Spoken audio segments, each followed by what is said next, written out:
ہمارے معاشرے میں 3 قسم کی کیٹیگریز ہیں، ایک اپر کلاس، ایک مڈل کلاس، ایک لوئر کلاس۔ ان تینوں کیٹیگریز میں سے جو سب سے زیادہ گندی اور بے حیا کیٹیگری ہے وہ مڈل کلاس کیٹیگری ہے۔ شروع الدین سے لے کے آج تک اس میں ایسی اور اتنی گندی اور واہیات خرابیاں ہیں جو ختم ہونے کا نام نہیں لے رہی ہیں، بلکہ اور ان میں توانائی بڑھ رہی ہے، عروج بڑھ رہا ہے، اور ہم ان برائیوں کو کھلے عام کر رہے ہوتے ہیں، شوق سے کر رہے ہوتے ہیں، ثواب سمجھ کے۔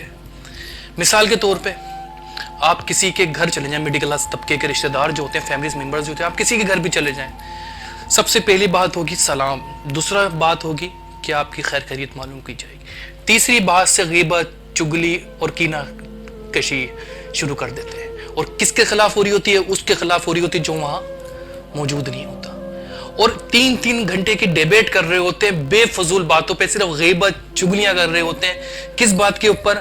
کہ فلانے نے مجھ سے شادی میں سلام نہیں کیا، فلانے نے مجھ سے میرا حال نہیں پوچھا، میں اس کے گھر گیا تو وہ اٹھ کر نہیں آیا۔ اس طریقے کی چھوٹی چھوٹی باتوں پہ اتنی بڑی بڑی ڈیبیٹس کرنے لوگوں کے گھر جا کے، اور آخر میں 3-4 گھنٹے کی ڈیبیٹس کرنے کے بعد، تبصرے کرنے کے بعد، برائیاں غیبت کرنے کے بعد کہتے ہیں اللہ دیکھنے والا ہے۔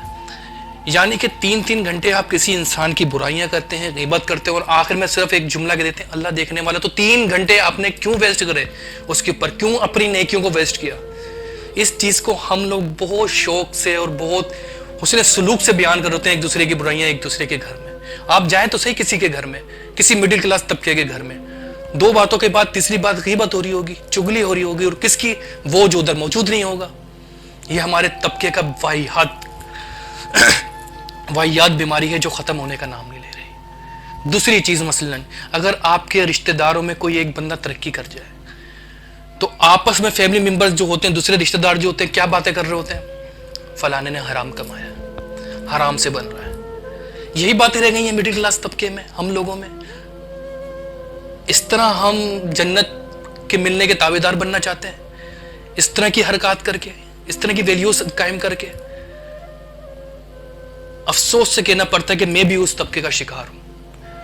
آپ جس جگہ میں چلے جائیں، جس جگہ چلے جائیں، آپ کو صرف اور صرف غیبت، برائی، چگلی کے علاوہ کوئی ایسی بات نہیں نظر آتی جس سے آپ کو کچھ سیکھ ملے، جس سے آپ کو کچھ فیوچر میں زندگی گزارنے کی تلقین ملے۔ اپر کلاس طبقہ، وہاں آپ کسی محفل میں بیٹھے ہیں، اپر کلاس طبقے کے کسی محفل میں بھی بیٹھے ہیں، وہاں بات ہو رہی ہوگی بزنس کی، فیوچر پلاننگز کی، اولاد کی تربیت کی، سوشل ایشوز پہ بات ہو رہی ہوتی ہے۔ کوئی ادھر کوئی غلط اور واہیات باتیں نہیں ہو رہی تھی، کس کو کس سے کیا لینا دینا ہے، ان لوگوں کو اس سے کوئی سروکار نہیں ہوتا، اس لیے وہ اپر کلاس ہوتے ہیں، اس لیے وہ اللہ کے زیادہ نزدیک ہوتے ہیں، اور اللہ تعالیٰ ان کو نواز بھی رہا ہوتا ہے۔ اور یہ مڈل کلاس طبقہ ہے، اسی چکروں میں پڑا رہتا ہے، اس لیے ہمیشہ یہی قائم و دائم رہتا ہے، کبھی ترقی نہیں کر پاتے یہ لوگ، کیونکہ ان لوگوں کو دوسروں کے گھروں میں ایک جو اہم ترین جو برائی ہے وہ یہ ہے کہ وہ وار وہاں کرتے ہیں جہاں زخم ہوتا ہے۔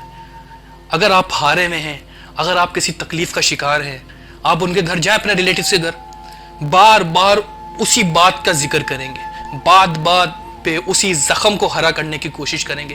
یہ عادت ہے رشتہ داروں کی، مڈل کلاس رشتہ داروں کی، اس لیے ایسے رشتہ داروں سے گریز کریں، ایسے لوگوں کے گھر جانے سے۔ مثال کے طور پہ اگر آپ کی اولاد نہیں ہے اور آپ ان کے گھر چلے جائیں، وہ بار بار اپنی اولادوں کا ذکر کریں گے، آپ کے سامنے اپنے پوتا پوتیوں کا ذکر کریں گے، اس کے علاوہ تیسری چوتھی بات نہیں کریں گے، حتیٰ کہ وہ جانتے ہیں کہ آپ بے اولاد ہیں، لیکن اس کے باوجود آپ کو تکلیف دینے کے لیے وہ ذکر کریں گے، عادت ہے۔ تو ایسے بےہودہ رشتہ داروں سے بچیے، فاصلہ رکھیے۔ یہ لوگ آپ کی سوچ کو منفی کرتے ہیں، اللہ کی عقیدگی میں، اللہ کے ایمان کو آپ کی نظر کمزور کرتے ہیں یہ لوگ۔ تو ایسے رشتہ داروں سے ڈینائی کریں، اور جتنا ہو سکے فاصلہ رکھیں رشتہ داروں سے، ورنہ خدا را قیامت میں صرف اور صرف آپ کے پاس غیبت، چگلی، فسادات، اس کے سوا کچھ نہیں ہوگا، کچھ نہیں ہوگا۔ ایک بڑا پیارا شعر ہے حفیظ جلندری کا کہ زیادہ کسی کے جایا نہ کریں، زیادہ رابطے بڑھایا نہ کریں، زیادہ جانے سے محبتیں تھکتی ہیں، تہمتیں لگتی ہیں۔ اس لیے فاصلہ رکھیں اگر محبتیں چاہتے ہیں اور خدا کی قربت چاہتے ہیں، اور آخرت میں کم سے کم تھوڑا سر فخر کرنا چاہتے ہیں۔ اگر اسی طرح آپ رشتہ داروں کے گھر آتے جاتے رہے، ایسے رشتہ داروں میں گھل بیٹھ کے برائی، غیبت، چگلیاں کرتے رہے، تو خدا را آپ کا حشر بہت برا ہونے والا ہے آخرت میں، یہ میری بات آپ یاد رکھیے۔